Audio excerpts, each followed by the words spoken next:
Hello guys, আজ থেকে আমি নতুন করে ইউটিউব শুরু করেছি। তো তোমরা সবাই পাশে থেকো, আমার চ্যানেলটিকে সাবস্ক্রাইব করো, লাইক করো, কমেন্ট করো অ্যান্ড শেয়ার করো।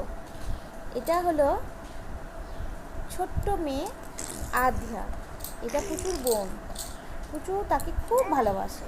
তো দেখো ওর বোনের কীর্তিকলাপ কী করছে, দেখো ওর বোন মুখটাকে ও সব সময় এরকম করে। এটা করা কি ভালো? তোমরাই জানিও একটু। ও মুখটাকে শুধু ফু ফু করে, জানি না, বুঝতে পারছি না ওইটা কেন করছে।